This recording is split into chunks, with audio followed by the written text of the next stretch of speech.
All right, what's up, guys? So, a New Year's resolution to myself was to start a comic collection. Well, I used to read comics on my phone on the off the DC Universe app and the Marvel app, but when I went to the dollar store, I found some single issues that I decided to get, and there was just something about holding a physical comic in my hands that I just loved. So I decided to start a physical comic collection. So today I'll be going through what I've gotten so far and giving my review on some of the things that I've read so far from this big stack right here. So let's get into it. First things first, we have Superman Birthright. I decided to get Birthright just because apparently it's connected to Man of Steel and I wanted to read it because I plan on doing a Man of Steel What Went Wrong video. So stay tuned for that. Then we have Kingdom Come. I decided to get this because I really found it interesting. And after reading it, I really, really do like it. The only thing I didn't like was Superman and Wonder Woman's relationship. I hated that. But other than that, I loved it. Then we have Supergirl One of Tomorrow. I decided to get it obviously because of the movie that is coming out. And after reading it, I am worried about the pacing in the movie. This book does have a lot of, I guess, quote unquote, boring parts. Like there's a lot of time of them just traveling from planets to planet. And then my overall problem with it is Ruth gives a whole speech about Supergirl teaching her that killing is wrong. Just for like 300 years later, Ruth to kill Krem regardless. I feel like, I mean, I understand it was 300 years later, but nonetheless, I felt like that was kind of made Ruth's whole speech pointless. Then we have Civil War. I decided to get this because I love Captain America Civil War, and I wanted to read the quote unquote source material, so I decided to get it. I haven't read it yet, but I do plan to. Then we have The Death of Superman. Obviously, this is one of the most famous Superman comics, so I decided to get it to read it fully for myself. I haven't read it yet, but I'm very excited to. Then we have Superman Red and Blue. I'm actually really excited to read this. I haven't yet, but I heard amazing things. Then we have The Flash Strange Attractor. After reading this, I gotta say I didn't really love it.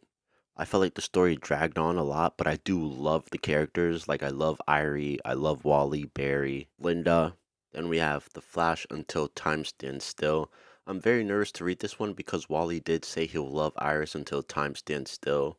And with the way Stranger Tractor ended, I'm very scared that he might die, but we'll see. And I'm actually glad I found some Wally comics because I want to read more Wally comics rather than Barry because I do like Wally more. Then we have The Flash Volume 2 by Joshua Williamson.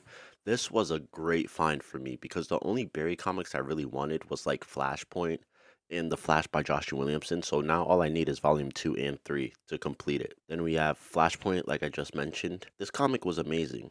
I finally read it fully for the first time because the only thing I've ever had before was the single issue, and I don't really like single issues, so I know I just said that I don't like single issues, but this one I feel like I had to mention. It is called Super Friends with Superman and Batman, and I think this comic perfectly captures the relationship between Batman and Superman. Like they respect each other, they look up to each other, they both feel like they make each other better people, but they're too stubborn to admit it to each other.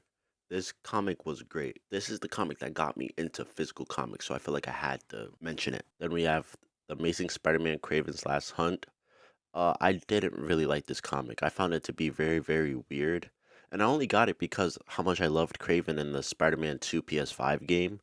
So I decided to read it for myself, and I honestly really didn't like it. It was just very weird. And I know in the Kraven movie, everyone hated on Kraven being afraid of spiders, but in this comic, it's he's afraid of spiders as well. So it's nice to know that that's actually comic accurate now. Then we have Absolute Batman. My mom actually got me this for Christmas, and I'm glad she did because if she didn't, I honestly don't think I ever would have gotten into the Absolute universe. But I loved this comic.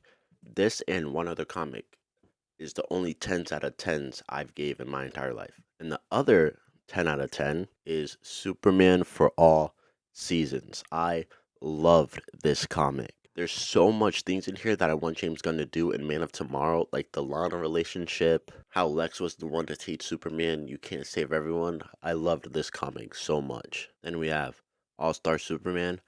I could use a reread on this. It was the first comic I read, but I don't know, I didn't really like it. I felt like the pacing was really, really off to the point where I felt like I had a bad print, but I could give it a reread. I don't want to be too harsh on it because there was a lot of beautiful moments in this comic. So yeah, that's my comic collection so far. I do plan on doing like comic book vlogs, like me going to pick up comic books. So stay tuned for that. And yeah, let me know what you guys think of my comic book collection, and let me know if there's any comic books you guys recommend me to check out. And until then, I'll see you guys on Monday. Bye, guys.